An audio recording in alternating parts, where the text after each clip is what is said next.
Hello and welcome. In this training video, we will discuss the Homeless Management Information System, or the HMIS, and its role within the continuum of care, or the CoC. We will cover the fundamental concepts, your responsibilities as an end user, and touch on the policies that ensure effective data management and client confidentiality. Now, I do want to reiterate that uh, we will just be touching on the subjects in this video.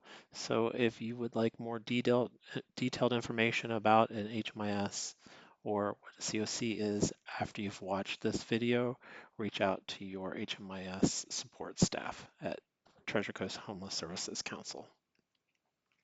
So let's get started.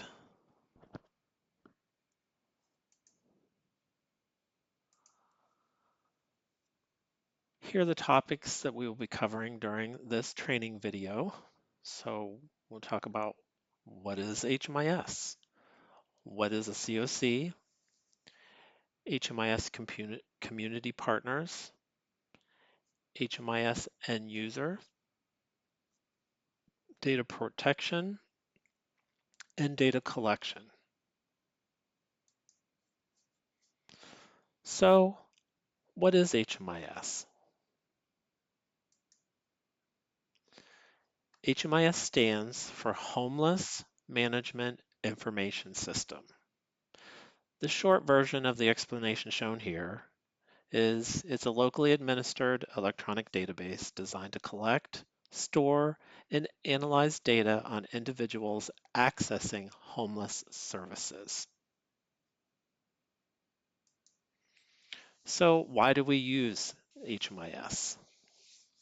The first bullet point shown here uh, really is the requirement, right? So I'll go over that first, and then we'll move on to some of the benefits of the use of the HMIS. So the requirement here is the HEARTH Act, which is the Homeless Emergency Assistance and Rapid Transition to Housing Act, mandates that all communities have an HMIS capable of collecting unduplicated data on unhoused individuals and families. So the remaining bullet points here highlight just some of the benefits of an HMIS. There are many more than shown here. So let's begin with that next bullet point. Track service usage and client needs. So by capturing this information in HMIS, it helps us streamline services, it reduces paperwork, and speeds up the intake process, allowing you to serve clients faster. The next one here is improved coordination between service providers. HMIS will connect you with other organizations serving the same population that you are. We know that clients travel between service providers, and the HMIS can help better coordinate services between these organizations. The next bullet point, secured funding by demonstrating impact. So HMIS is a powerful reporting tool, and it provides valuable data for understanding the unhoused and those at risk of becoming unhoused in our community and advocating for resources. This not only applies to required federal reporting, but HMIS reports can be used to demonstrate program success to board members, and program managers can use the data to identify overall effectiveness of their programs. And organizations can use the data to advocate for non-federal funding, such as local funding. So there are many benefits to the data that you can get out of an HMIS. The next bullet point here, make informed policy decisions to combat homelessness. Data from the HMIS can be used to help drive policy change in our communities. Uh, Again, keep in mind that the uses that are listed here, just to highlight, there are many more uses. I'm sure that you can think of a few good positive uses of a strong data sharing system. So what is a continuum of care, or the CoC? We see this acronym used quite a bit, the CoC. So Continuum of Care is a local or regional planning body that brings together service providers, government agencies, and individuals with lived experience of homelessness. And the CoC coordinates efforts to address homelessness effectively. Our CoC covers Indian River, St. Lucie, and Martin counties, ensuring a collaborative response to homelessness in these communities. Not all CoCs cross county lines, but some do, and ours is a good example of that. Every CoC has two key lead agencies, the CoC lead agency and the HMIS lead agency. So let's look at what these agencies do. The CoC lead agency just oversees funding and compliance and coordination. Really works to keep the community working together and making sure that uh, reporting is being provided to the funders as is required, um, and so forth. Your HMIS lead agency manages the HMIS database. They ensure the data quality and provide user training. So for our CoC, Treasure Coast Homeless Services Council, or TCHSC, serves as both the CoC lead agency and the HMIS lead agency. It is common for one organization to wear both hats, be the CoC lead agency and the HMIS lead agency.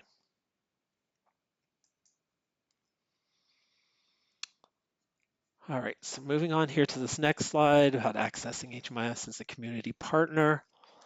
Your organization has an executed HMIS partner agency agreement that outlines mutual responsibilities in using the HMIS. And it's because your organization has this signed agreement in place that you are here for training.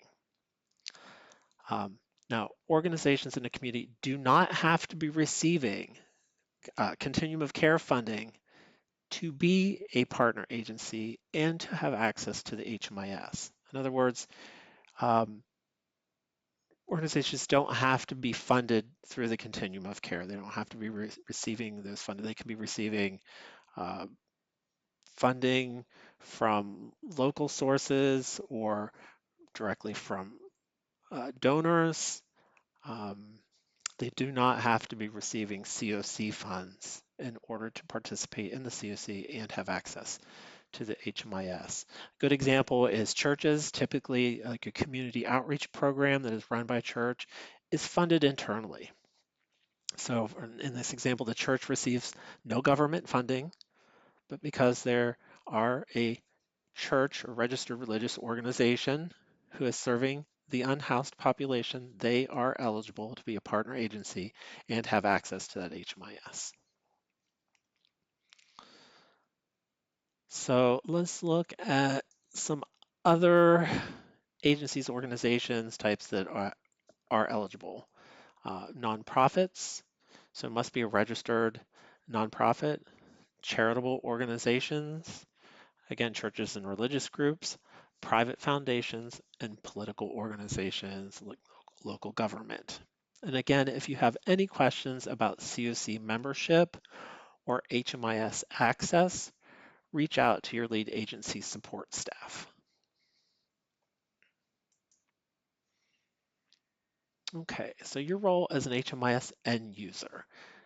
When you go through these trainings to get access to the HMIS, you have some responsibilities. And so we're going to talk about that here on this screen. First of all, to gain access, you must have a signed end user agreement. And by signing that agreement, you are confirming that you understand the following: that data entry is for assisting clients in resolving their housing crises In other words, any information that you collect from the client about the client and their situation can only be used to provide support that they are requesting from your organization and programs. So there can be no unauthorized use of client data. Next bullet point here is a signed release of information is required before entering client data into the HMIS. If a client refuses to sign a release of information, that's okay. You just need to contact your HMIS support staff prior to entering any of that client's data into the HMIS. It is important to remember that a client's information belongs to them, so they have the right to see it, ask for a copy of it, or request changes to be made with the exception of case notes. They may also revoke their consent to share their data at any time, and if a client does revoke the sharing of their data, contact your HMIS support staff before entering any additional data. It is important to remember that clients cannot be denied services if they refuse to sign a release of information. Passwords. Your unique password may never be shared, right, with anyone, and we'll talk about this a little bit further on in the presentation. You're also, by signing that user agreement stating that you will read and follow the HMIS policies and procedures. And for the most current version of the HMIS policies and procedures, you may go to our website, which is tchelpspot.org. Click on What We Do, select HMIS, and scroll down to Policies and Procedures to download your copy. Or you may reach out to the HMIS lead agency and request a copy that way as well. And that contact information will be at the end of this presentation.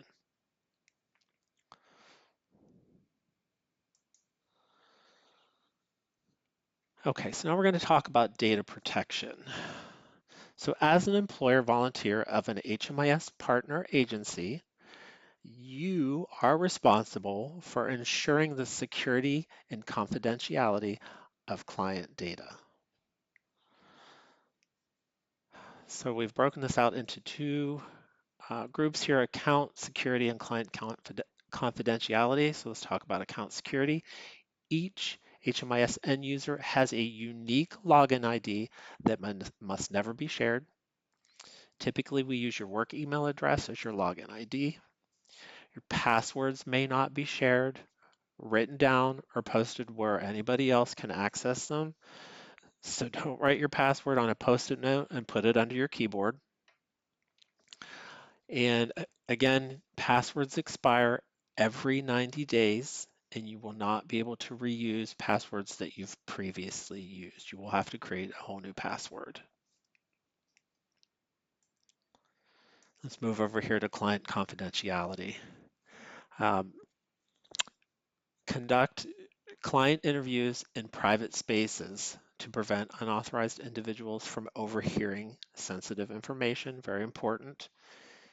If using paper intake forms, ensure that the clients complete them in a private setting. Also, something important to note here, if you are using paper intake forms to capture client information before entering it into the HMIS, those paper forms must be held in file for 7 years after the last service date. So again, that's something important to remember, that those must be maintained. Any of those paper files must be maintained for 7 years. Anything that's entered directly into the system is automatically there and purged after 7 years of inactivity. So again, another example of the benefit of just entering data directly into a system versus using paper intake form first and then taking the data from the paper intake form and putting it into the system. And again, a lot of these things will be made clear once you're actually in the system and can see it. You'll understand some of these things much better at that point. Continuing on, computer usage. It's important to remember to lock your screen when stepping away from your computers. All computers that have access to the HMIS should have the ability to lock the screen. If you have any questions about this, whether you can lock your computer screen or not, you should contact your internal IT support person and ask those questions. If you're stepping away from your computer for an extended period of time, it is recommended that you just go ahead and log out of HMIS completely, because you can always pick up where you left off when you return. And never discuss client information in public areas or with unauthorized individuals. We want to always treat client data with the same care and confidentiality that you would expect for your own personal information. Okay, so moving on here, let's talk about work computers. So devices accessing HMIS must have updated antivirus software and must have a secure operating system which receives security updates. Uh, the software that we use for HMIS does work on both Microsoft and Apple platforms. You just need to make sure that you're on the most current and that it is receiving the security updates. Your internet browsers. Now, they must be set to never store your HMIS password, right? And that's important. It's, with our computers now and our browsers, it's so easy just to save passwords for everything because we have so many passwords. We're all aware of that, but it is very important to remember that you cannot auto store your HMIS password in the browser. Password security, again, that password will expire every 90 days and cannot be reused. And something important to remember here is you must log into the system at least once every 30 days to maintain an active license. Most people will log into the system on a daily basis, but if you are not for some reason, it is important to remember to log in at least once every 30 days to keep your license active. Just an excerpt from the policies and procedures, something that was important just to throw up here. This is in regards to client data and law enforcement. End users must never provide client data from the HMIS directly to law enforcement. If you are asked for information from law enforcement, direct any of those requests to TCHSC or the HMIS lead agency.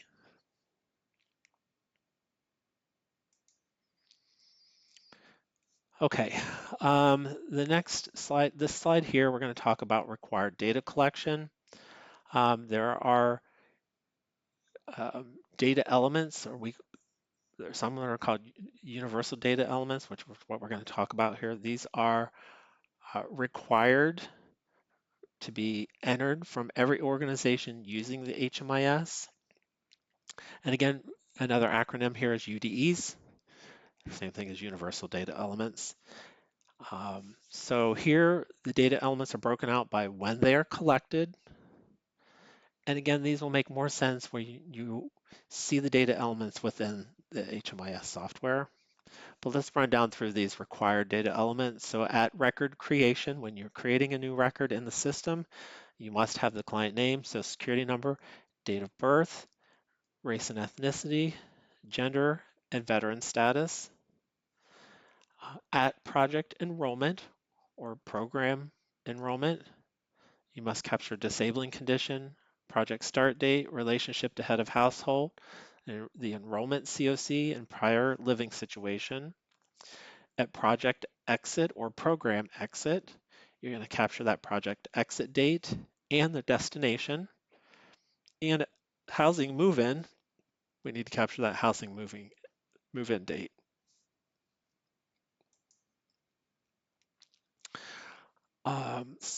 Additionally, program-specific data elements may be required.